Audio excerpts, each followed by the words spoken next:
actually want to manually swap their tokens. There's a few schools of people who would want to use this, right? The first one would be people who miss the migration window.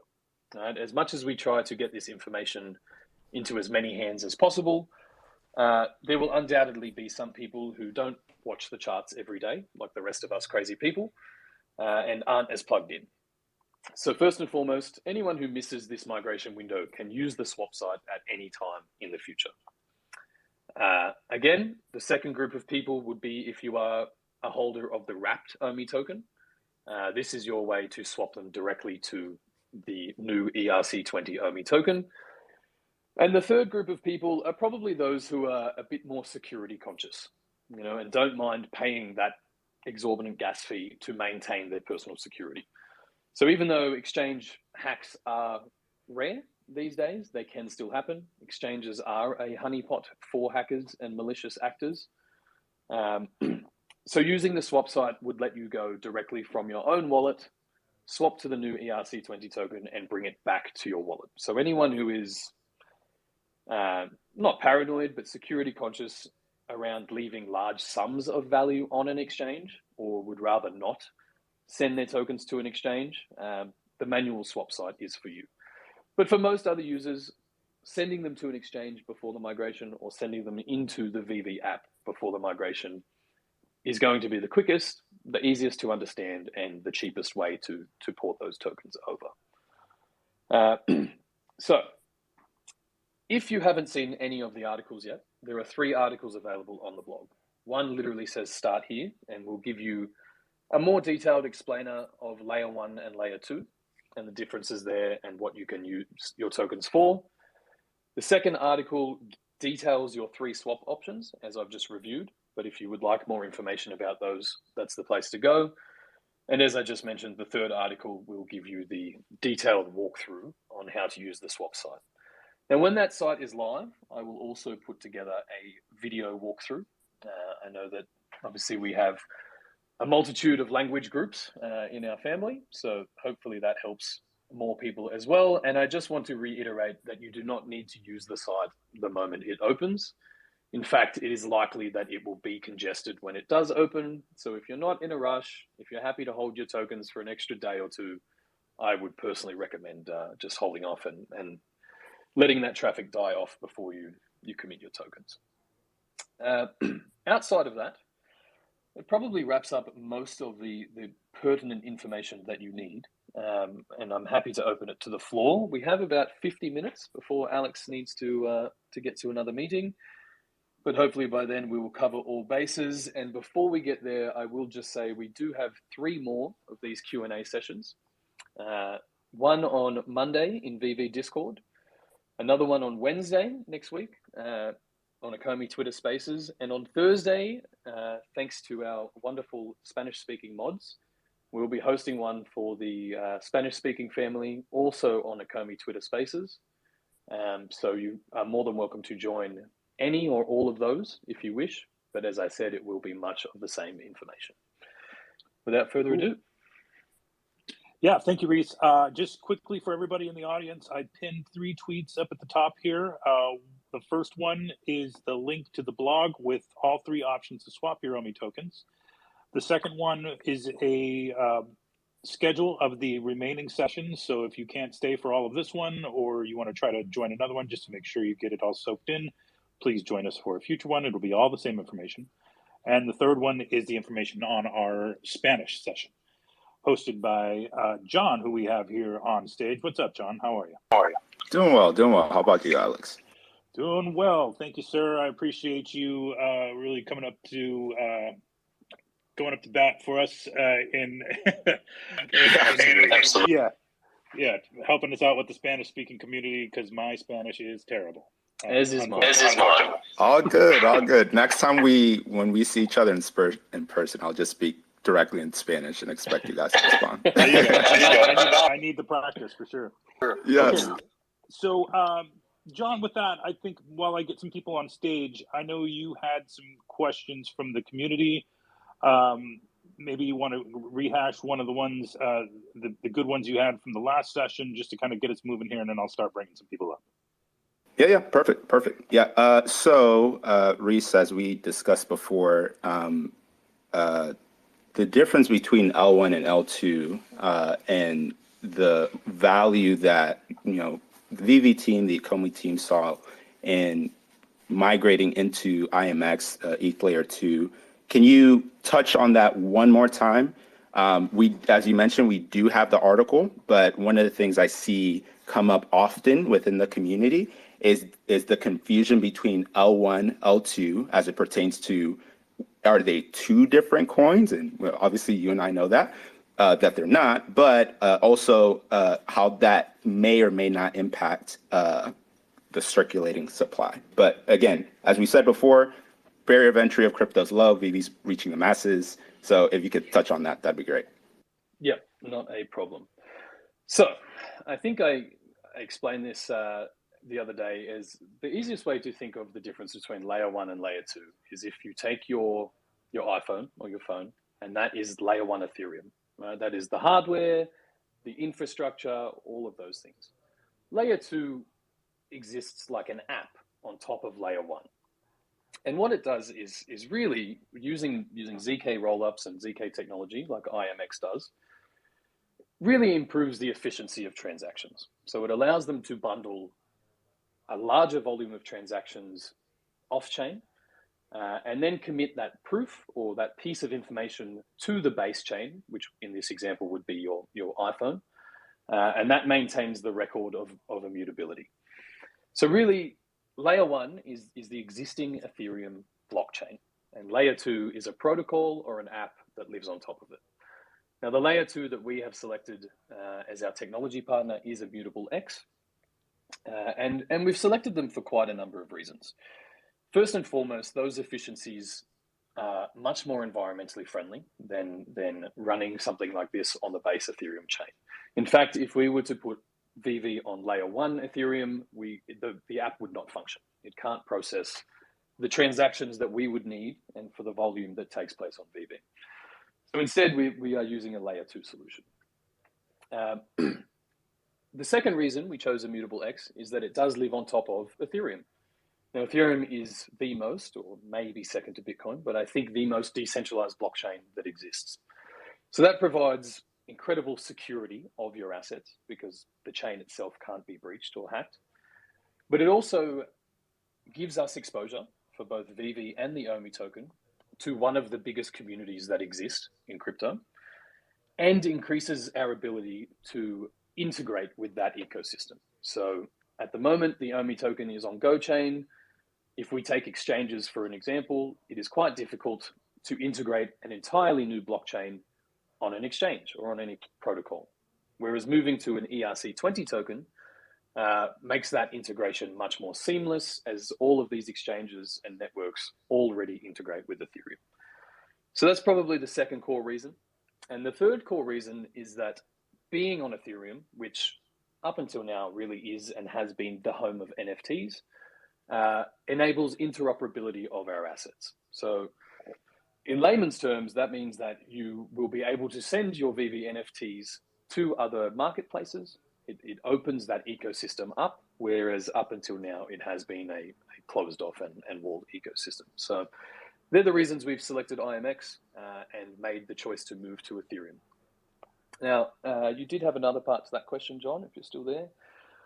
I think between the token difference between layer 1 and layer 2. I think we may have lost him if he's still in the crowd. So the OMI token is exactly the same. It can live on layer 1 or layer 2. It's governed by the same sort of smart contract. The only difference is what you can do with it on each layer. So when we port all of these tokens over, the circulating supply is the same regardless of which layer that token is on. It's only what you choose to do as an individual with your tokens that will dictate which layer you need those tokens on. Hopefully that answers that question. All right. Yeah, I think, we did definitely lose him. So hopefully we can get him back. But in the meantime, let's move on to a question from the audience. Dave, you're up on stage. How you doing? What's up, Alex? What's up, Reese? How you guys doing? Welcome, Dave. Right. Well, mate. Good. So I think reset you like to me everything you're saying makes obviously perfect sense. I'm a trader. I trade crypto. Like I think what like the majority of the community from what I've heard in terms of sentiment is like we have to be able to kind of dumb this down in a way to where like using crypto terminology because as much as we want people to you know like to really take to this they're not going to right because they're just so consumed with the app side and they're not focused on and even no matter what size bag they hold of the ECOMI. So what I want to kind of confirm with you is like I think that differentiation between L1 and L2 makes sense, but number one I want to confirm there's only one token, right? Because in the article it said layer 1 OMI and layer 2 OMI, so I just want to confirm there's only one token. And then in regards to the centralized exchanges, like is there something up like I don't want to put you guys in a position where it's like an upcoming announcement, but if I'm keeping it on an exchange, right? Yes, from a security perspective, it's not as safe as it would be on in my Trust Wallet or in my MetaMask. But is VeVe or ECOMI like if there is an exchange hack or anything of that nature, you guys are not responsible, correct? Correct. Okay. It is the exchange that is responsible, and I will just reiterate that this is one of the reasons that people may choose to use the swap site instead of sending their tokens to an exchange. Generally speaking, they're safe and it should be fine, but anyone who holds OMI may be aware that Ascendex, one of the exchanges that does provide OMI token trading, was breached 2 months ago or thereabouts. So it is still part of the industry, however rare. And any exploits that happen on that exchange that's the exchange's issue. That's not something that we manage. Yeah. Okay, cool. I just wanted to clarify that. And then my last question is, in regards to the 3 different options, right? Is there a preferred window of time, like for either option? Meaning, is each option going to begin at a certain date and time? When you announce the actual migration date, every option will have a fair chance at that migration, meaning the window will open. If I have it on an exchange, I'll be able to withdraw it at the exact date and time. So, yes, there will be a date. And if you are sending to an exchange or sending into the VeVe app, you will want to do that prior to the migration date. So we'll plant a stake in the ground and say, okay, this is the day we're going to swap the tokens, right? The token swap site, the manual swap, is open indefinitely. So there's no time scale there. You can swap those tokens in 3 months if you choose to. That one is open to you. Now, the exchanges themselves will set their own date. Right? We will say the swap site is open on this day. They may choose to pause all deposits and withdrawals from that day as well. They may give you an extra week. They may pause 2 or 3 days before that date. So if you're sending to an exchange, you can obviously send them there now. But if you're security conscious, you may want to wait just a little bit longer. But you will need to keep an eye on each individual exchange's notifications. They should have banners on there where you go to deposit your OMI tokens to the exchange that will alert you to a coming migration, and they should set those dates.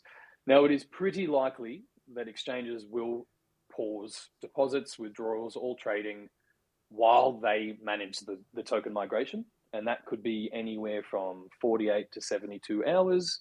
It could be a little bit longer. So just be aware of that. If you send it to an exchange, they should alert you as to how long deposits and withdrawals will be paused, because they will then have to take those tokens and swap them and reattribute the new token to your account. Gotcha. So I was asking more along the lines of, okay, right. So if you want to take it out of the account, if it's on an exchange, they're going to have the ability to say, nope, we're pausing the withdrawal. So you're kind of at their mercy. Whereas if it's in your wallet, is the token swap site going to be up? I guess what I'm asking is, are they all going to be eligible at the same time, barring what the exchange does from the VeVe side? Yes. Okay. Yes. Yep. And if you want them in the VeVe app to use with your tokens within the VeVe app in the future, you just need to send them to your in-app OMI wallet before the migration date, because on that date, same thing, we will pause deposits and withdrawals and swap all those tokens over. And once they're swapped, they're swapped. There's no kind of swapping back to GoChain OMI or anything like that. Is there any benefit to keeping them on the GoChain? I mean, no. I mean, No, right? No. Everything is designed to move over. But the smart contracts will live on both blockchains until all tokens have been swapped. Because there is likely to be people who don't pay as much attention or aren't as plugged in. And 3 months from now, they may come to try and send their tokens to an exchange. The exchange will say, please only deposit the Ethereum OMI token, at which point they might realize, oh, okay, I need to swap my tokens to a new chain. So no, there's no advantage there. The only advantage to waiting on manually migrating is that you might be able to reduce the ETH gas fee that you pay. And just to reiterate, sending to exchanges or sending into the VeVe app are free options and automatic. The exchanges or we will swap them for you. The token swap site is manual and will cost you ETH tokens in gas. So that was great explanation. Thank you, Reese. I think it's also pertinent to note that, like, from a security standpoint, I think everybody should be security conscious. Mm-hmm. Absolutely. Just given what's been, the amount of hacks and everything that's out there, or scams, and you name it, like you mentioned. So it might be pertinent to pay that gas fee, right, to do a test transaction to make sure everything is functioning properly, and then ultimately migrate all your tokens over if you are security conscious. And my last question, sorry, I don't mean to hog That's fine. This guy. I apologize. In regards to you mentioned marketplaces, right? I recently saw that on Token Trove, on Layer 2, on IMX, you guys were going to be able to, there's a placeholder for the VeVe logo. I'm curious, are we going to be on the IMX exchange as well as Token Trove? And what other marketplaces? And also what other marketplaces are potentially eligible for us and when? Yeah, so I personally am not up to speed on the Token Trove thing. I'll have to look into that. But it's safe to assume that the IMX marketplace will be available as one of the early options. And I will just take this moment to reiterate that not all brands or products or licenses within VeVe will be available to send to other marketplaces straight away. That's a licensor decision, and there's still quite a lot of legalese to be done to enable that. But it is one of the first integrations we are building back in once this migration takes place. So the IMX marketplace, it sounds like Token Trove if there's a placeholder there. And then, as everyone would probably hope, OpenSea is probably the next or the most prominent NFT marketplace.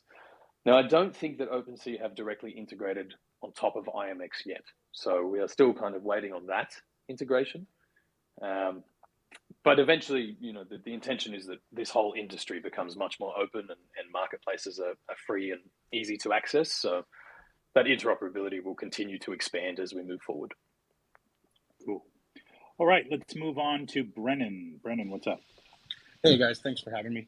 Hey, just had a super quick question for you guys regarding the ECOMI Trust Wallet. I know we talked about it a little bit in the previous AMA. The update that's coming out to fix the gas fees, do you guys think that will be implemented before the swap for those of us that are kind of locked on there right now?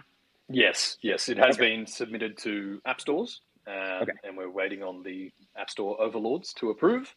And as soon as it does, it will be available for you to update your app. Perfect. That's all I got. Thank you guys so much. No problem. Thanks, Brennan. Greasy, what's up? Hello. Howdy. Thank you for hosting these and educating us. It's been a great listen so far.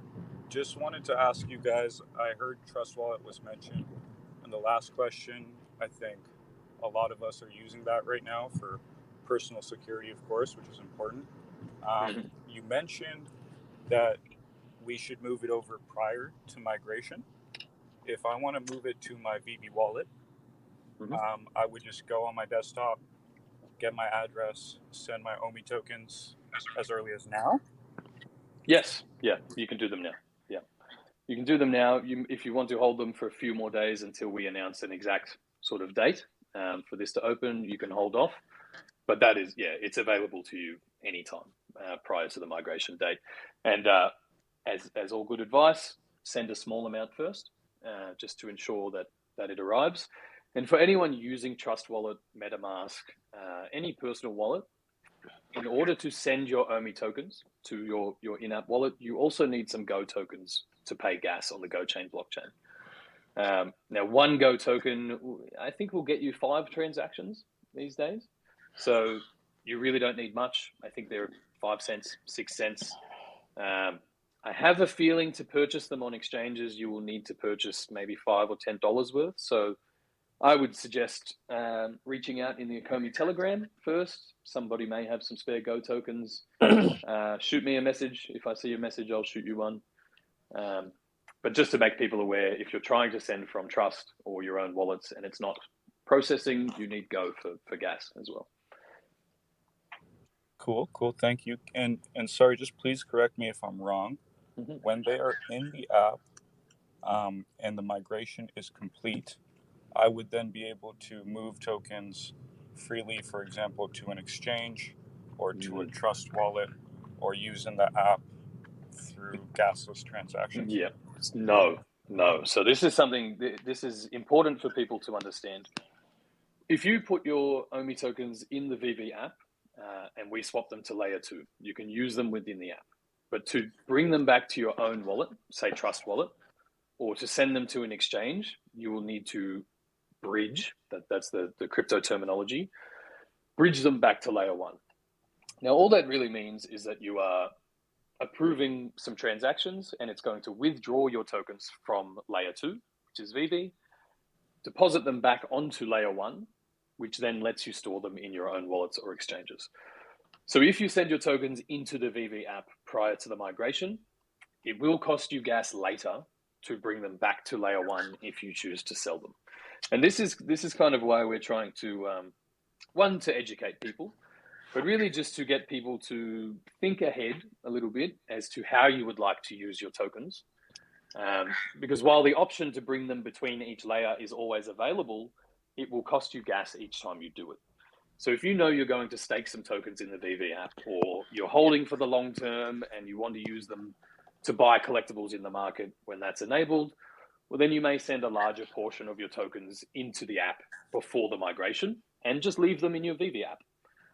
If you know that you are going to look to trade your tokens or sell them in the future, then keeping them on layer 1, which is swapping them to an exchange or keeping them in your own wallets, might be the best option for you. Understood. I will send 10% of my tokens to the exchange to buy my spacesuit. So thank you very much, Reese. No problem.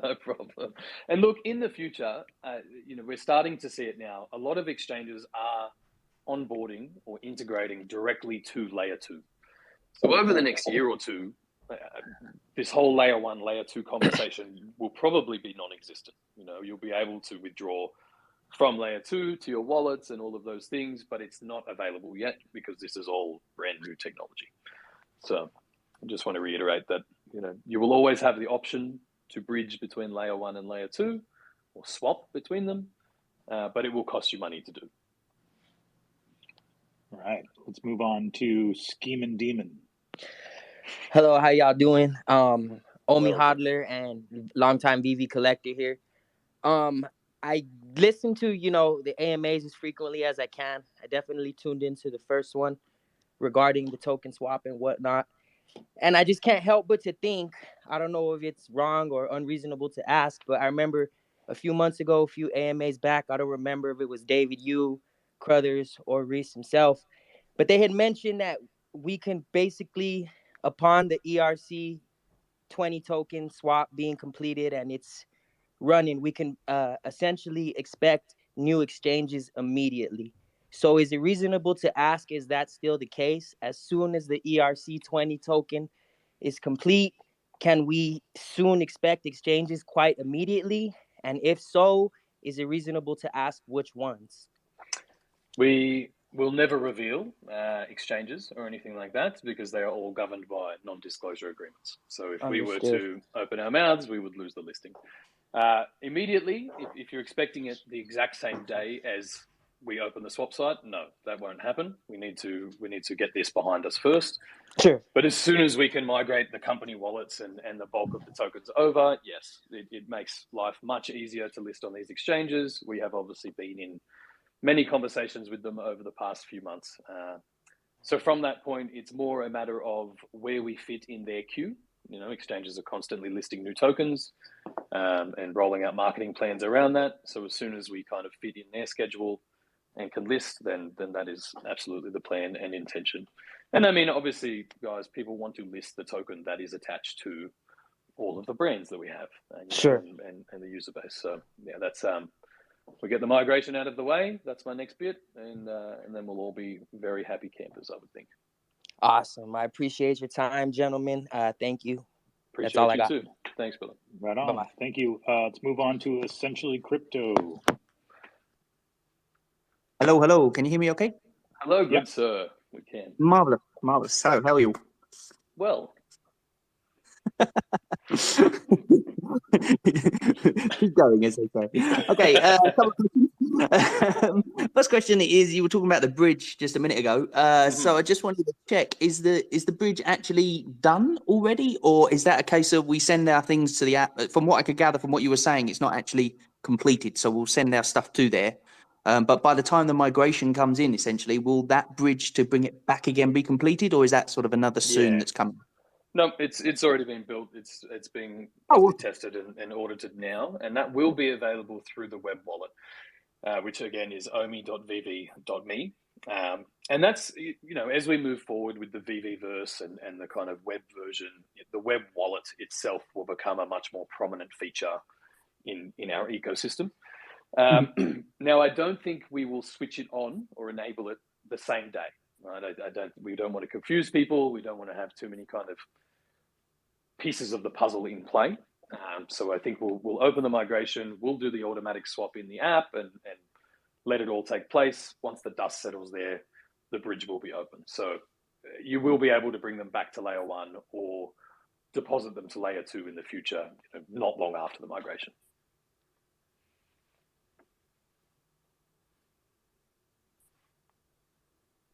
Okay. Good. You still there, Ian? Got any more? Or have we lost him? All right. Sorry, Ian. Let's go on to Danny. Hey guys, thank you so much for having me. I just have a quick question for you guys. So the option that's more suitable to my needs will be to send back my tokens back to the exchange, so the swap could be automatic and done by them. But upon doing it, with Bitforex, I'm getting an ERC20 wallet address from them to deposit my tokens back, and I'm just not understanding why I'm seeing that as of yet if the migration hasn't happened. You're seeing an ERC20 address now on Bitforex? Yeah.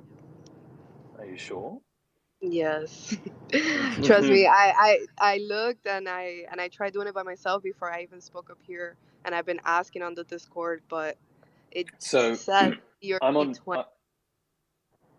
So I'm looking at Bitforex right now, and if I look to deposit OMI tokens, I select OMI, and then it says chain name, and the only option available is Go.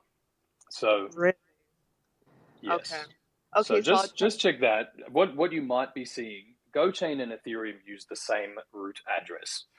So a GoChain address looks exactly the same as an Ethereum address. It starts with 0x and then the string.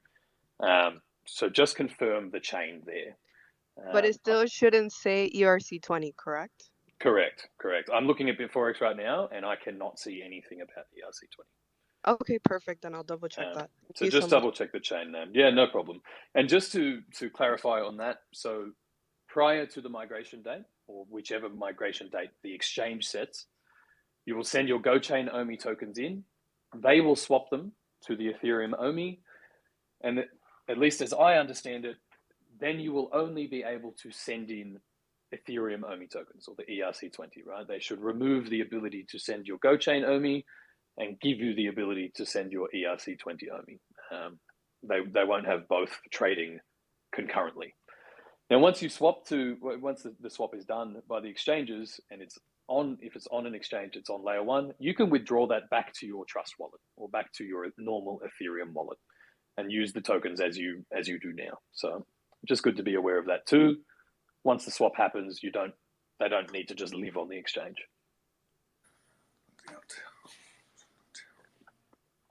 Okay. Perfect. Thank you so much. No problem. Thank you, Danny. Chico the Man, what's up? Yeah, hello. Can you hear me? We got you. Yes, sir. Welcome. Okay, hi everyone. Hi VeVe fam. How you all doing? Doing good, mate. Yeah, I just had a quick question in terms of the web wallet, because I had just a tiny amount in there. It was just to try. There was about 3,000 in there, and I sent some more, and the original amount disappeared. So my question is really, is there like a maximum amount you can send to the wallet at the moment? Is it capped or? No, there's not a maximum amount. It's not capped. The 3,000 or so OMI that you had in there, did you send that in there originally, or was it just in there? No, it just built up over time. I don't know why, but okay. Yeah, it just kind of appeared there. I can explain why. So in the earliest version of the app, when someone bought an NFT from the store, the equivalent amount of OMI moved from the reserve through your wallet, through the user's wallet, which was how we generated the transaction ID, and then would go to the burn wallet, the out of circulation wallet. Now, what happened when our user base increased drastically, sort of March, April last year, is that everything got stuck. So those OMI tokens that were in your wallet were actually representative of the dollars you had spent on a collectible.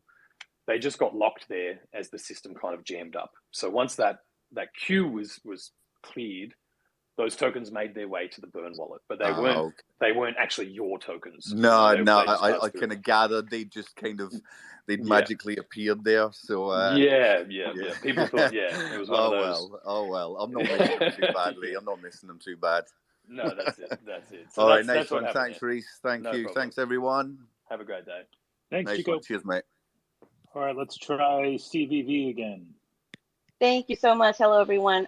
Thank you, first of all, for hosting this info session. I have a quick two-part question. My first question is this.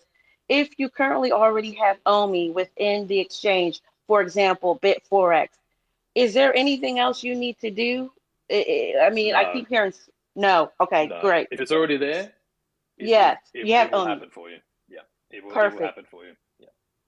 Awesome. And the second part, and then you kind of touched on it when you talked about bridging. So let's say, for example, a person has OMI currently in the exchange, layer 1. Maybe they're not quite ready to move it over to the staking because there's so much you have to stake. So maybe you're trying to move a little bit at a time.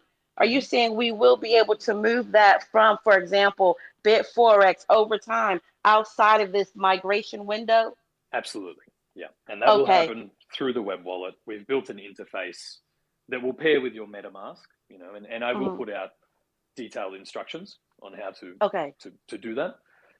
But yes, you can always deposit them later to VeVe. Okay. It's still going to be a little while before some of those OMI features are available in the app. So, if you'd prefer to have that access to be able to trade them in the meantime, I would say, keep them on layer 1.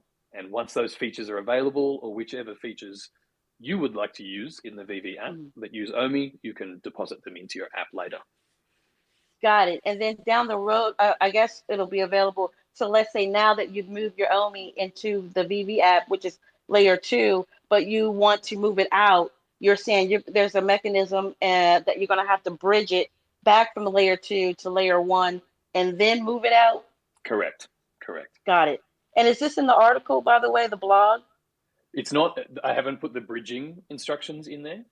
So far, it's got the how to use the manual swap for the migration, and then once we're closer to it or it's complete, I'll put out a detailed walkthrough and video instruction on how to bridge as well. Awesome. Thank you so much, guys and gals.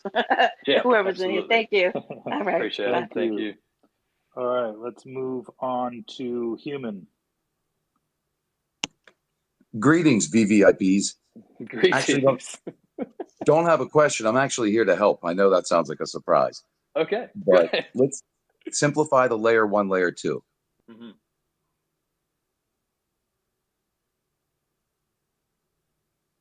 Did we lose him there? Are you asking us to simplify it, or you were going to simplify it? I think we might have lost him. For anyone who's having sound issues, Twitter released an update earlier today. So you may need to update your app.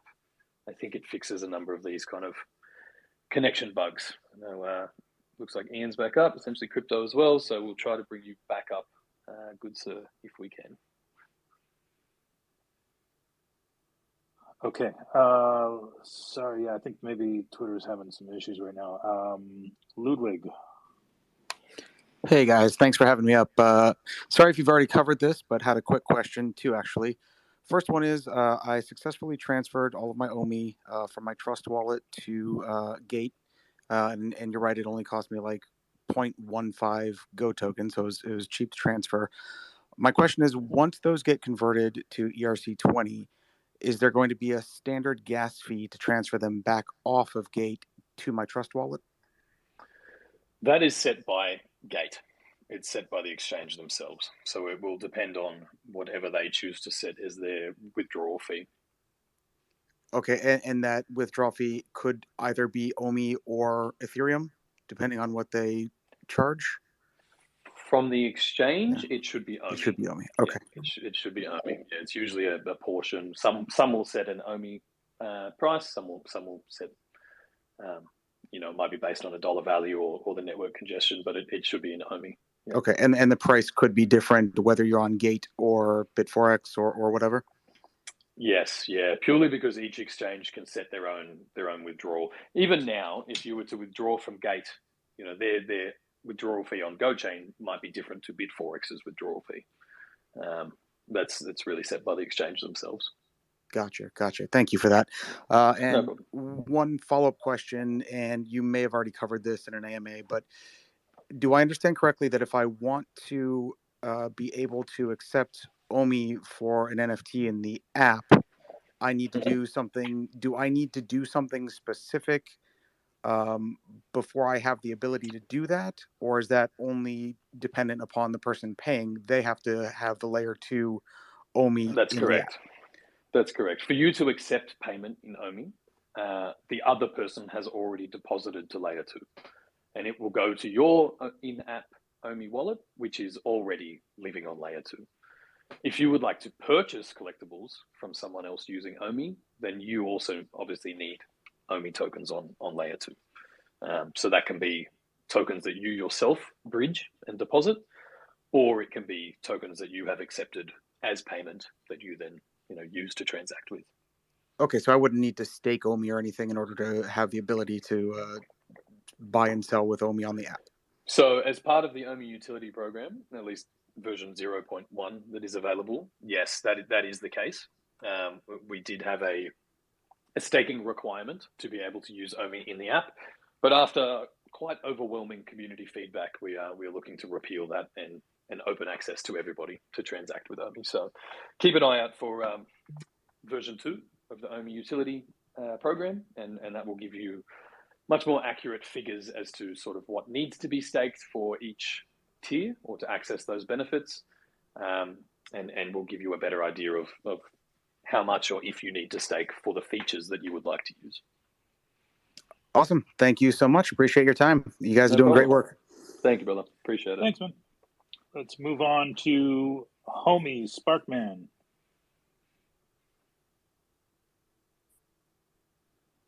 Homie. Hey, ECOMI team. Thanks for your time. My question is going to be, after we transfer our OMI tokens to ERC20, are we going to have to manually add the new ERC20 OMI to Trust Wallet before we then withdraw it back to Trust Wallet? Also, for the ECOMI Secure Wallet, will it automatically be set up for the new ERC20 OMI? Yes. So I don't personally use Trust Wallet, but maybe you can answer this for me. Do you need to add individual token contract addresses if you send a new token to Trust Wallet? Yes, you do. Yes. I've had to add a Go20 OMI in order to store it there. Cool. So I would assume it's the same process. And the new ERC20 OMI token contract address is inside that manual token swap instruction. That was quite a mouthful. The instructions that are on the blog have the new token contract address. So you can add it to Trust now. essentially. Now, what I will say to people, if you are using Trust in particular, and the same does apply to the secure wallet, once you add that token contract address, you're going to have both tokens live on your Trust wallet. So you need to be really careful. Once you have migrated your tokens, or we have for you, you have to make sure that when you're sending them back to your Trust wallet, you're sending it to the new ERC20 address and not the old GoChain address. Right? Now, if you send all of your tokens out at once, say to an exchange, you can just switch off the GoChain OMI option, right? You can toggle it off, and that will probably help you to make sure that you don't send it to the old wallet address. So something to be aware of there. Similarly with the secure wallet, both the new ERC20 OMI token and the existing GoChain OMI token will be available on the wallet. And that is because you can swap your tokens at any time through the manual swap site. So we need to keep those contracts live and that support available until all of the OMI tokens in circulation have been migrated. So just be aware of that when you're returning tokens to your own wallets. Make sure you're sending them to the new ERC20 OMI token wallet instead of the old GoChain one. And I might just take a moment just to reiterate, because I do know a few people who have made this mistake. When you're adding a new token contract to Trust Wallet or to any wallet, ledger or anything, a lot of people end up mixing up the token contract address with their wallet address. Now, if you send a token to the contract address, you are effectively burning your tokens. We don't have access to them. You're kind of sending them to a null address, and you lose them, right? So very important, one, to make sure you're entering the wallet address, not the token contract address when you're sending tokens back. And two, always double, triple, quadruple check those addresses just to make sure. And as we always recommend, send a small test amount first. I know it might cost some in gas, but you'd rather lose a little bit of money in gas than lose all of your funds to the wrong address. So just some good practice there. All right, I appreciate the answer. I mean, I hope everybody pays attention, because, I mean, let's say somebody withdrew their ERC20 OMI back to their GoChain OMI wallet. You know, what happens to that OMI?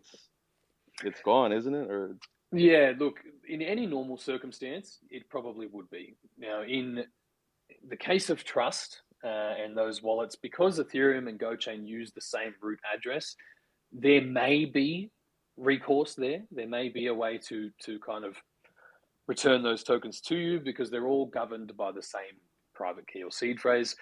But trust me when I say you just don't want to go down that road. You know, it would take a lot of work with trust support. There's a lot more understanding there to be able to kind of re-access the UXTO. Yeah, it's messy. So just, you're better off being careful and doing it right than rushing and hoping that you can recover them.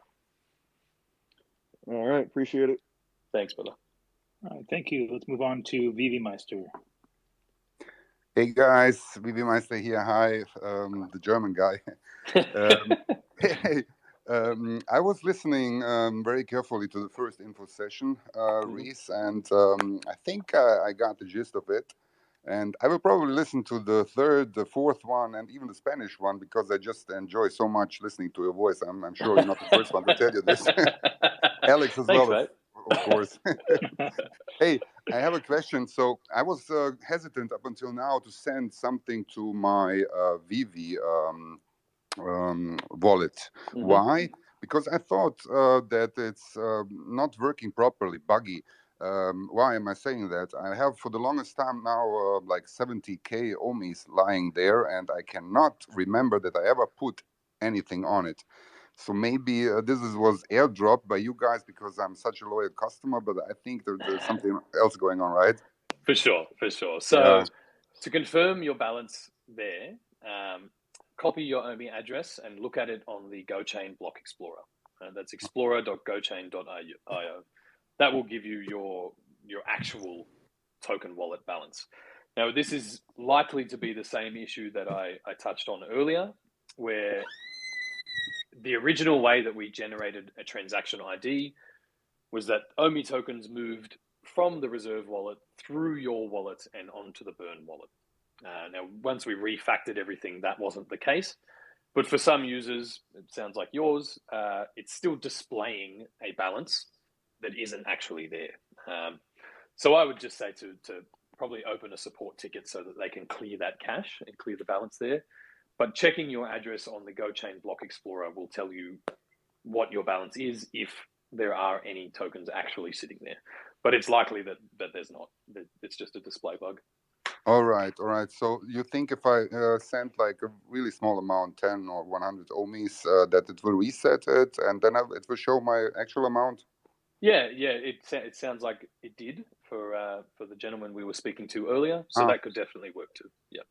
All right. Good. My second question is that I have about the OMI utility article. Will we get it in time so that we know actually how much we should send to our own VeVe wallet? You know, the third, fourth, fifth tier or something. Yeah. So I am pushing Mr. Dan to get me his models together so that I can release the next stage of that. I think the tiers themselves will stay as they are, the pricing. So we have $1,000 worth of OMI, 5,000, 10,000. For any whales out there, I think, these aren't exact numbers, but it's pretty safe to assume we'll probably have 2 higher tiers at the moment. For all intents and purposes, let's say one will be 25,000 and one will be 50,000. So if you have that bigger bag and you're looking to stake that much, that's probably the number I would work on. But we're going to try and get this utility program article out as soon as possible, so that everyone has this. Everyone can plan accordingly, basically. All right, sounds great. On a side note, this second question was asked by my mate. Shout out to him. He's actually from the Switzerland, Luke. And just for you to know what's happening in Europe, in the German community space. So the first time I talked to you on an AMA, it was a few months back. We were maybe like 300 people in the Telegram group. Now we are well above 1,100, and this group started in March with 3 or 4 guys, which I'm an admin at, so that you have just a slight picture of what's going on in Germany. We are growing, we are getting there, man. Amazing. How do I say congratulations in German? Glückwunsch? Glückwunsch, jawohl, Glückwunsch, sehr gut. There you go. Well done. Thank you guys for your answers. Talk to you soon. Bye-bye. Thank you, Meister. Thank you. All right, we got Reese, unless you want to keep taking this on, I got maybe time for 1 or 2 more. We'll go ahead and move on to Sandy. Hey, so my question, you might have already covered it, is if we take our OMI and put it onto the VeVe app, what kind of security is there going to be if we're leaving it on there? Let's say I do get compromised and the OMI's gone. Who covers that to make sure we get it back? If your individual account is compromised, as in someone has your password or access to your account, that is your liability.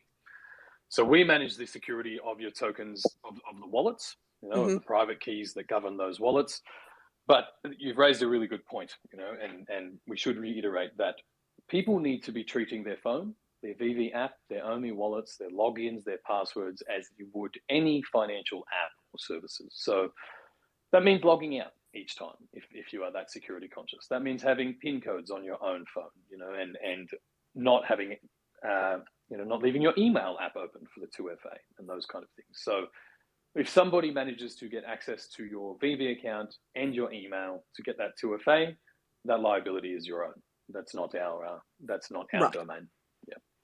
But if it happens to the, to y'all itself, like if y'all got hacked somehow and they came through and took all the OMI, then what happens? That would be our liability. That would be our liability. So we would get it back. Yeah, we would have some form of recourse there, but that's not a concern. That was my main thing, is because I want to put it on there for staking and buying and all that. So feeling good because I don't plan on selling my OMI, so I want to put it on there. So that's all I had. Thank you so much. No problem.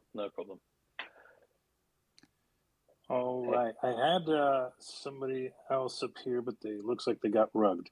So let's hopefully we can move on to one more. Yeah, we'll take one more with you. I'm happy to stick around for another great. half hour or so anyway and take some of these. Yep. Okay. Maybe you can bring up Kay so he doesn't think he's being ignored by me. But he came up last time, so I'm just trying to get new voices. That's fair. It looks like Ian's back as well. Essentially, Crypto, who got cut off earlier. Oh, did he? Oh, okay. Sorry. TK's having trouble connecting. So let's throw him a bone here.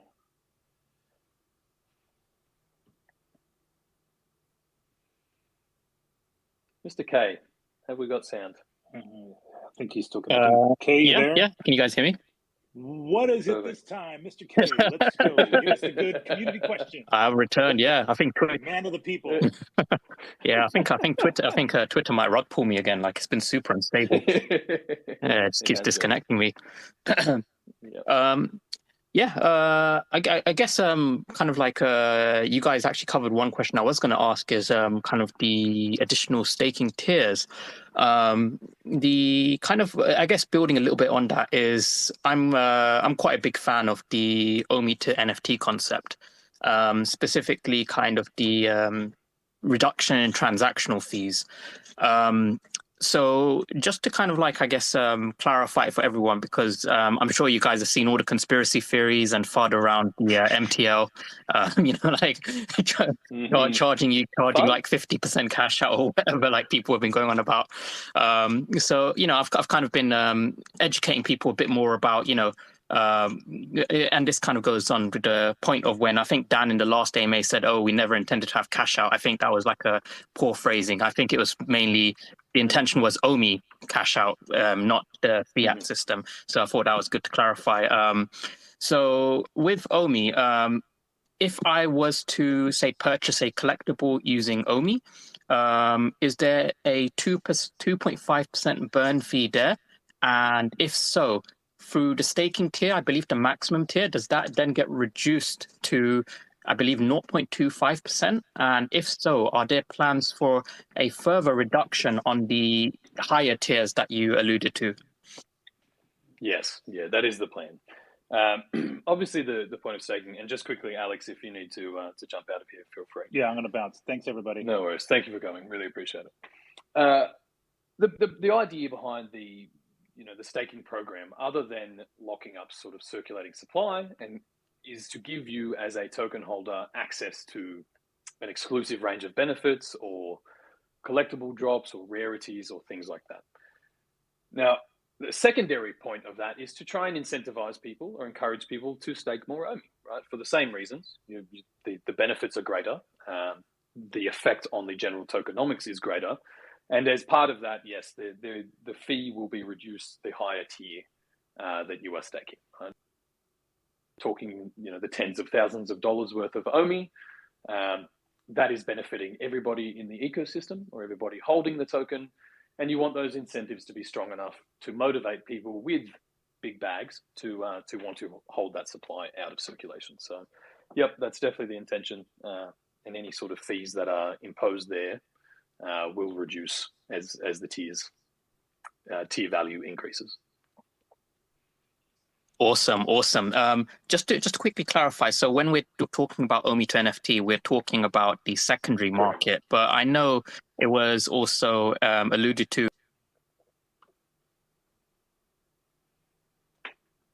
Might have got rugged there, Kay.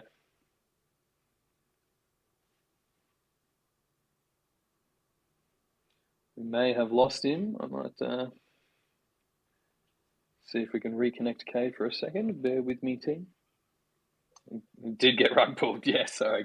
I was just saying, I know it's also been alluded to that we'll have the ability to use OMI on the primary market. Now, I understand the problem with that is if you get OMI, you can't go sell it and then pay the licensors that way, because that's going to put negative buy pressure on the token. But will we have any form of primary market sale that maybe we could see on the VeVe app? Because I know you guys said that mainly it'll be kind of more centered around VeVe based IP, which I think we'll see more on like the VeVeverse side. But specifically with the VeVe app, will we see any potential primary market sales where we can use OMI? There's always potential for these things, for sure. As you just said, I think initially anything like that would be our own branded things. It makes it easier than having to sell down the token, right? And everything we do, we're trying to put positive pressure on the token as opposed to us needing to sell it down to pay licensors and all of that. But we are definitely working on some mechanisms to try and make that available in the store as well. That's definitely part of the plan there. But initially, and for the short-term future, all those OMI to NFT transactions are peer-to-peer. They're in the market, so that's where you'll primarily be using them. Awesome. Okay, that's cool. Yeah, that's pretty much everything I had to go through. So yeah, hopefully a lot of people kind of I guess give up on the MTL FUD of like 50% cash out fees and whatnot. You're dreaming. People give up on FUD? Come on. It's too much fun. It's too much fun. All right, I'm going to bring a few more people up to the stage, and we will probably go for another 30 minutes or so.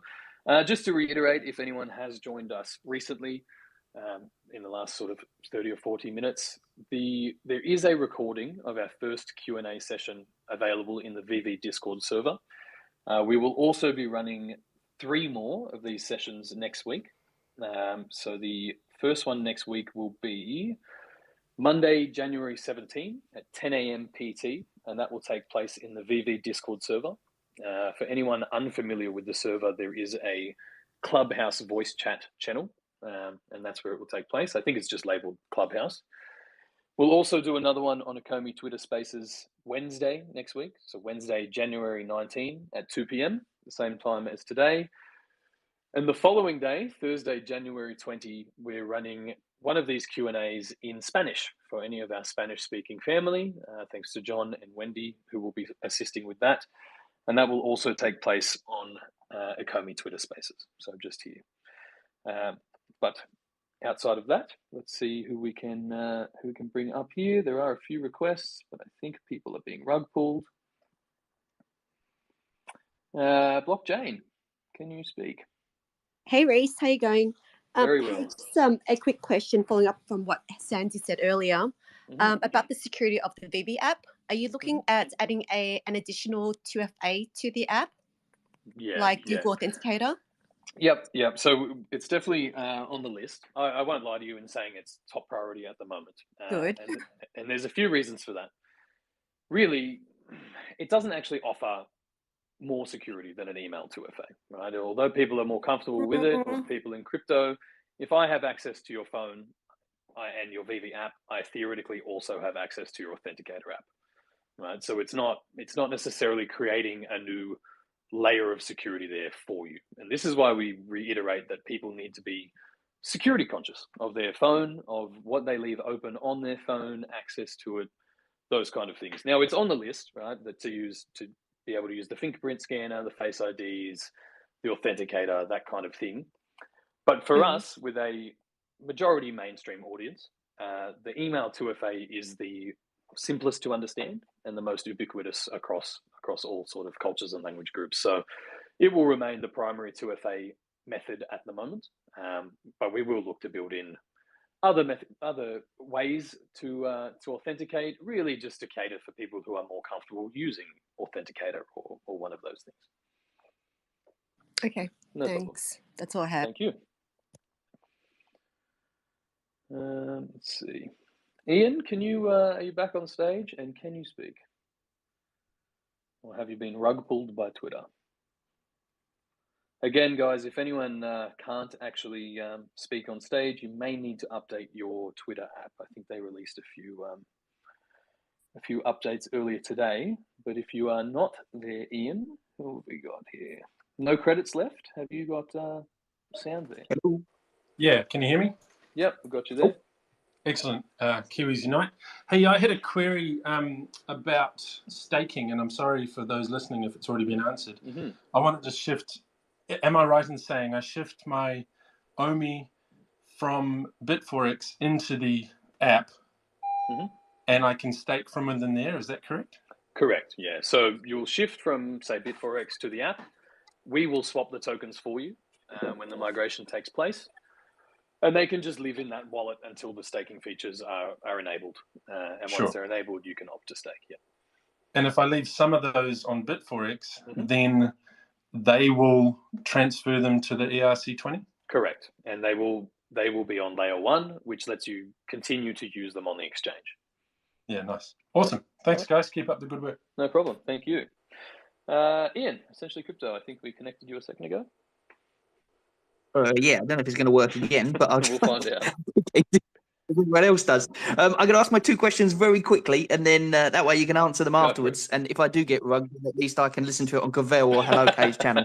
So, right, okay, here we go. So the first thing is, when it comes to sell on the exchange, will they accept the old OMI? So I'm talking like if it's like a year down the line or something, can we send our old Go OMI to an exchange and then they would accept it, or would we have to transfer it and convert it first? So that's the first question. And the second question is, will the VeVe app, or maybe the web wallet, I guess, will it ever be compatible with a hardware wallet?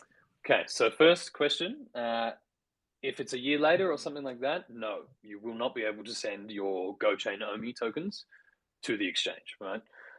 Once the migration takes place, the exchanges will pause trading withdrawals until they swap the token. From that point on, you will only be able to send the new ERC20 token. So if you miss the migration window, and you miss sending them to the exchange before the exchange itself decides to swap the tokens, you will have to use our manual swap site to convert them to the new ERC20. Then you'll be able to deposit them to exchanges again. So one thing to be aware of. The second thing, will the VeVe web wallet pair to a hardware wallet? Yeah, I think so. The VeVe web wallet at the moment is designed to directly interface with MetaMask. We will probably look to integrate other Web3 wallets as we move forward. And as any of you may be aware, you can already link your ledger, for example, some hardware wallets to your MetaMask. So in theory, you can already do it, but we will look to obviously, hopefully, integrate the secure wallet and other wallet access as we move forward.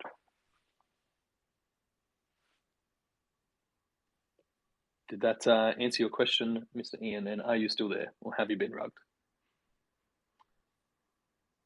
Rugged. Okay, I'm going to bring a few more up. Takeshi Young, if you are connected, feel free.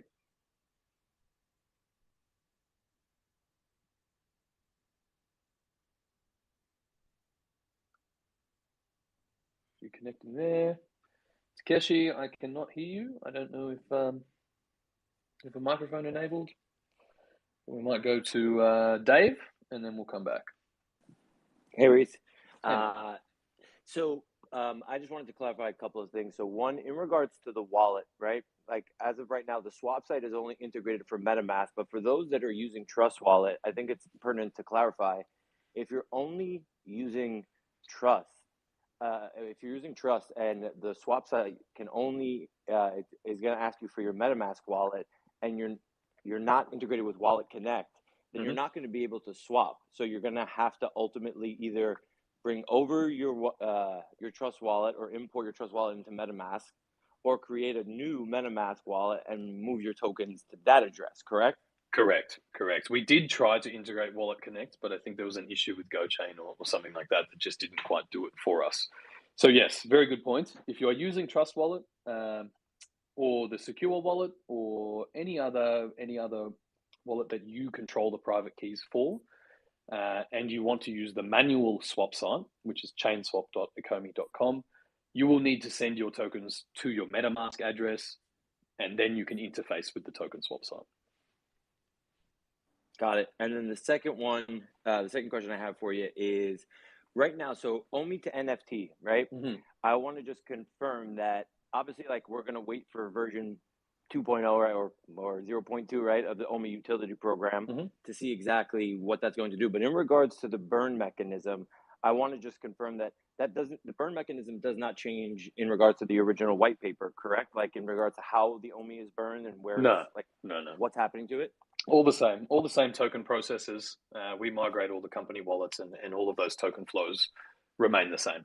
Yeah. Got it. Oh, sorry. Last question. Token IDs. When are we going to get to see token IDs on a Mutascan? Token ID. Oh, you mean when will you be able to see the images? Or yeah, because at the moment you can search your in-app OMI wallet on a Mutascan and see the tokens there, the token numbers. to provide the imagery, the metadata, we need to build in some APIs and create a link to our databases there for all that kind of stuff. It's on the list, but this is kind of a bigger order task to get done first. So hopefully before long, yeah, we'll see them there. So I mean, if I put my wallet address in there though, and I'm just going to see random token IDs, Correct, right? Like, correct. Is there any? Can we just get like a map without you guys having to do the legwork? Like, can we just get a map of what the token ID is? Like 1, 2, 3, 4, 5, 6 is a secret rare Spider-Man collectible. Yeah, right? yeah. Like, you know what I mean? I know what you mean. Yeah. I think that's super important to know. Otherwise, it kind of renders Immutascan useless. You know what I mean? Yeah. I mean, it's obviously not as fun at the moment, but then you just open your VeVe app and you can see what you've got. I know what you're saying and where you're coming from, but it will all be part of the same integration. It has to pull that data from our databases. So yeah, hopefully it's on the list and gets done before long. But I think we can all agree that these kind of the migration and things are due to take priority first. 100%. I appreciate it. Thanks, Thank brother. you. Appreciate it. Stephen G, have you got Twitter access? Perhaps not. Okay, Takeshi, I'm just going to bring you up again, and we'll see if we can. Hello. There we go. Hello. Stephen, yep, we've got you there, and then Takeshi will throw to you. Just go for it, Stephen. Hey, what's up? I just want to see, is it possible to send the OMI from Trust Wallet and send it to Coinbase if I have some IMX there already? No. The OMI token right now, and the OMI that you have on your Trust Wallet is on GoChain. So it doesn't matter that IMX is on Coinbase because our token is not on IMX or not on Ethereum. Post-migration, if exchanges choose to integrate us, then yes. But for an exchange to integrate a token, say the OMI token, they need to be able to generate a multitude of wallet addresses, linked to that token. So even though we will be on IMX, or VeVe is on IMX, the token itself is on Ethereum, right? So it's a different it's a different integration to make that simple. Gotcha. So what's the easiest way to get GoChain on my Trust Wallet? To get Go tokens, you mean? To use for gas? Yeah. Probably just ask in the ECOMI Telegram community. You might get lucky. If you shoot me a message on ECOMI Telegram, I have a bag on there that I can shoot to your address. So just send me a DM with your GoChain address and I'll fire one out. That goes for everybody until I run out of GoChain, obviously. But if anybody just needs one token or half a token just to use for gas for 1 or 2 transactions like this, I'm more than happy to send some your way.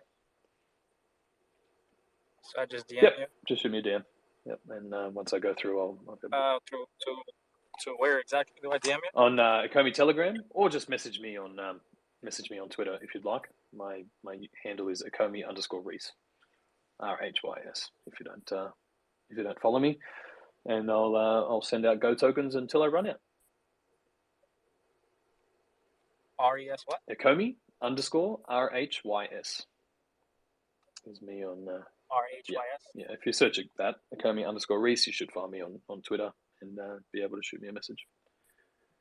But otherwise, the ECOMI Telegram fam probably has a bunch as well for anyone who wants their tokens a little quicker. Yeah, it doesn't let me DM you. Okay, that's fine. Hit me on Telegram. Actually, I'll just Telegram. Yeah, Telegram would be the easiest, I think. All right. I would say. Okay, and then once I have that to send it, I just send it to my VeVe app. That's up to you. So what you do with your tokens from this point is up to you for the migration. So just to explain again, you can send them to the VeVe app, and we will automatically swap them for you. And you can then use them in the VeVe app when OMI features are enabled. In the meantime, you can just leave them there. You can store them in your VeVe app wallet. Your second option. How exactly do I find my wallet address? Okay, are you an Android or an iOS user? iOS. Okay, you need to use the web wallet. So anyone who uses iOS or Apple can access their OMI wallet by going to our web wallet, which is omi.vv.me. And if you log in there with the same credentials you use for your VeVe account, just email and password, and I will just say, make sure you're entering your email. Some people enter their username and hit me up for support. So email and password, you'll put in the 2FA code, and you'll see there that you have an OMI wallet address linked to your account. So that's what you're looking for. Okay, cool. Okay, perfect. Yeah, No thank problem. No problem at all. Okay, guys, we'll go for another, I'd say 10 minutes, 12 minutes. And just to reiterate, we do have 3 more of these sessions, and there is a recording available. Propagandist, you are on the stage. If you've got it, go for it. Hey, how's it going? Great work, and a lot of questions being answered. Appreciate that. I want to give you a break from all of the technical stuff and ask you a pretty straightforward yet abstract question. When it comes to OMI and using it on the VeVe app in the future, let's say I move in some OMI on the app and I'm interacting with the market, going through the process, and I buy some collectibles of OMI, I sell some for OMI. I want to take my OMI off of the platform into a private wallet. Does that involve a KYC event, or is that just pretty straightforward? It involves a bridge. So if you're selling things in the app and getting that OMI or whatever, to withdraw them back to your own wallet or to send them to an exchange, you will have to bridge, which just means withdraw from layer 2 to layer 1, which will also happen through our web wallet. So that will interface there. So that's the process. So if you're using it in the app and then later you want to use it on an exchange or trade them or anything, you just need to withdraw them to layer 1, and I'll release a detailed walkthrough on exactly how to do that. So once it's in the VeVe app, and just to reiterate for everyone, once your tokens are in the VeVe app and they have been migrated to the new Ethereum OMI, you cannot withdraw them directly to your own wallet. You have to bridge back to layer 1 before you can withdraw, or before you can store them elsewhere. Right, of course. Makes sense, but just in between there, no KYC, right? Not to my knowledge, no. It will depend. Okay. Don't quote me on that. I'll have to confirm it, because for the MTL, there is definitely KYC. You know what? From here on, I think there will be a KYC. I think it's probably safe to assume anything to do with financial transactions, there will have to be some level of KYC, the same way an exchange does, because we are essentially providing financial services. Right. I think we're kind of going down that road. That's why I wanted to ask and confirm, because obviously there's, people have OMI, from what I understand, which I don't personally, but I know that, we've been talking about it all night, that people have OMI on the app, in that wallet. But let's just say when MTL does come, that, let's say I do not interact with any collectibles with the app, I don't buy or sell anything for OMI, and I just want to remove my OMI off of the app where it's just been sitting and doing nothing, will I be forced to KYC in order to remove it? Yeah. Right. So it seems like that would be a yes. So for people that maybe don't, for whatever personal reason, do not want to KYC, it might behoove them to also consider, for sure, what they want to do with that OMI when that comes on right? Yeah, absolutely. Now, I would say the likeliest event will be that if you have not transacted in OMI, or you don't want to enable those features, you'll be able to just use it as a normal wallet. But for anyone who wants to transact with OMI or the same as dollars, there will be some form of KYC there. But if you've sent it in there and you're doing nothing with it and you've never done anything, maybe there's a bit of a grey area there. But I'll confirm that once it's all kind of said and done. Thanks, Reed. No problem. Appreciate it. Takeshi. Hey guys, mate. Can you hear me? We've got you now. Cool. I just had a quick question. I was wondering, so if I have all my OMI in the VeVe app on layer 2, is that considered outside of the circulating supply, regardless of whether I'm staking or not? No. I mean, it's technically still in circulating. You can bridge it back to layer 1 and use it.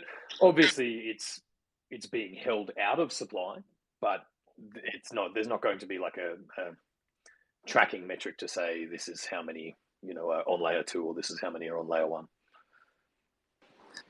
Okay, thanks. How you No doing? problem. Just to piggyback on the very last question, I got here a little later, so you may have answered, so please excuse me. No problem. So you said when we do want to withdraw from the VeVe wallet, it will bridge back to layer 1. So is that layer 1 on Go, or is it going to be layer 1 ETH? ETH. Once this migration takes place, we say goodbye to Go altogether. Okay. Perfect. No, that was it. Thank you. I appreciate it. No problem. That's easy. Who else have we got up here? No credits. I think we've already spoken to you. I might just bring a few more up, and probably got another 10 minutes, guys. Len, if you want to jump up, and then we might go the Intergalactic Planetary Babies, just because I really enjoy that name. Lenny, you got a sound there, mate? Doesn't sound like it. Intergalactic Planetary Babies. Have you got a microphone working there? Again, guys, if I can't hear you, it may be that you need to update your Twitter app. They did make some updates earlier today, or released some. I've just brought a few more up. All right, I can hear someone's sound there. Omi Homie. Oh, hi there. Can you hear me? Is that okay? Yep. Gotcha. Yeah. Thanks, Reese. Yeah, cheers, guys. Just a quick question, actually. I think we may have nearly touched on it earlier. But just with regards to when we're transferring the OMI over to the VeVe app, obviously Android users can view those tokens, I believe, immediately on the app. And I just wondered, in terms of iOS users, are the plans afoot to be able to allow something similar? And if so, is that required in order to use some of the the staking and the utility on there? Yeah, so not at the moment. Originally, 12 months ago, 18 months ago, we did have that in there, but the Apple overlords don't approve of these things. So iOS users have to use the web wallet. Now, the intention there is that a lot of the user experience will start to run through the web platform as well, particularly as the web platform goes live.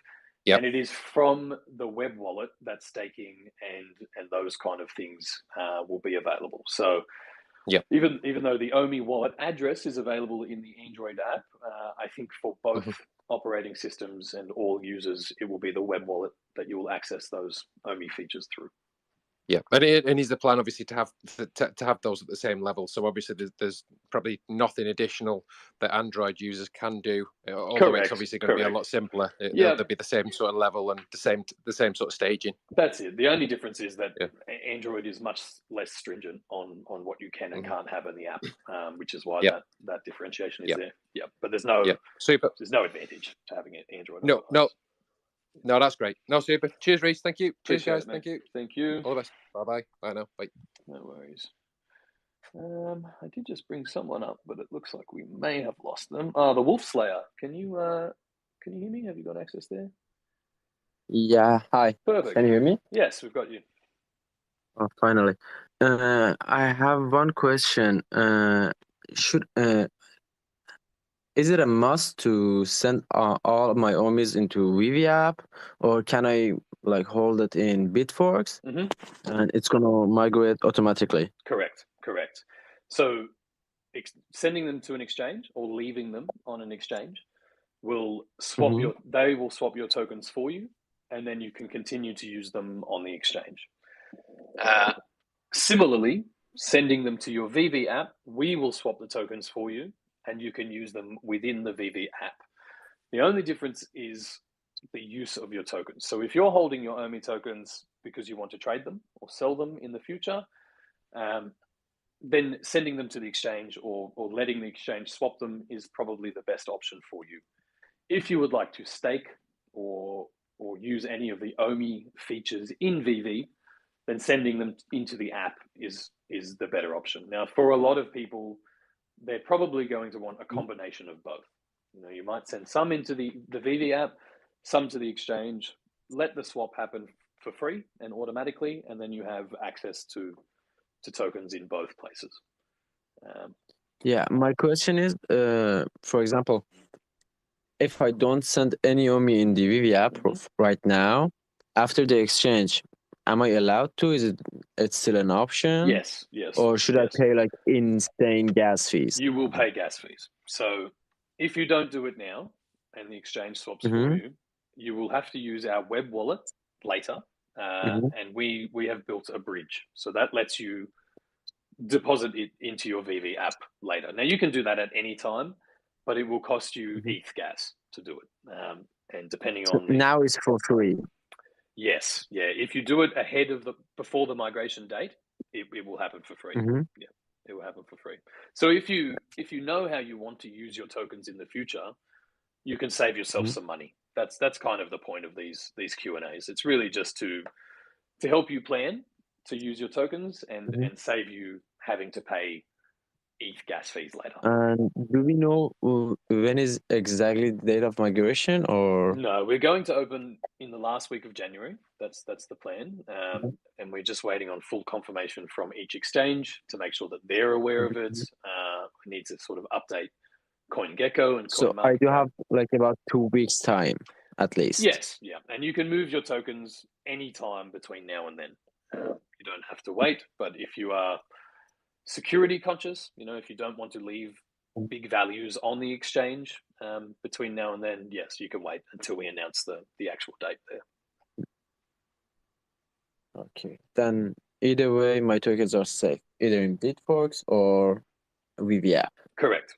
Now, Bitforex, exchanges have their own security parameters. The safest storage is always cold storage.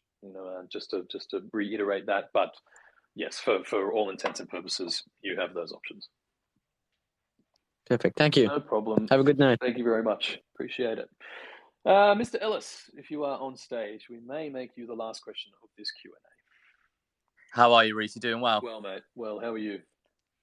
Yeah, I'm doing really well, thank you. Appreciate hosting the space. I think it's an important conversation. So my question to you is, so currently I hold my OMI token on a cold storage with Ledger. So I'm going to be using the token swap site. When I transfer back the tokens from the swap site back onto my Ledger, will I need to add anything to my Ledger specifically to accept the new ERC20 token? Like, is there anything I need to add onto my Ledger to accept that new token? No, not to my knowledge. So the new ERC20 token contract is already live. But the way Ledger works, and maybe you can correct me if I'm wrong, but any ERC20 token you're sending to your Ethereum address, and it automatically identifies and splits that into the token itself. So no, it shouldn't be an issue at all. It should just appear there. Of course, I would recommend sending a small test amount first, just to make sure. But that's how I've always kind of interacted with Ledger. If you do need to add a token contract, it's available in the token swap instructions. So it is there. You can add it to MetaMask now if you need to. And can I just ask, Sam, do you pair your Ledger through MetaMask, or do you just use it on its own? No, I do pair it through MetaMask. Okay. So when I initially transferred so when I moved my OMI tokens onto my Ledger, it was a little bit weird because I wasn't able to actually visualize the OMI tokens specifically because GoChain doesn't interact very well with Ledger Live. Yep. So that's why I asked the question, because I just wanted to make sure if there was any differences there. Because like for me to be able to see my tokens, I have to take it to Mu to be able to actually see it. Yeah. So no, I think the way Ledger works and the way they identify ERC20s. It should appear that the contract is already live on Ethereum. A good way to test is probably to open your MetaMask, pair your Ledger, and add the new token contract. And that should, if it appears in your Ledger MetaMask account, then you know that it'll be fine in your Ledger itself. Okay, perfect. Thanks for your time, Reese. Appreciate it. No problem. All right, fam. We might wrap this Q&A up here. Apologies to anyone I didn't get to the question of. Just a reminder, we did record the first Q&A from VeVe Discord. It is available in the VeVe Discord server. There is a channel called Audio Downloads, I believe it's called. And we do have 3 more Q&A sessions taking place next week. So 10 a.m. PT on Monday in VeVe Discord, 2 p.m. Wednesday on ECOMI Twitter, and on Thursday at 10 a.m. PT, we will run a Spanish Q&A as well. So apologies if I didn't get to you, but feel free to join any of the Q&As next week as well. Big thank you to everyone who turned out, and if you have any questions, obviously please join us then, or post them in the there is a voice chat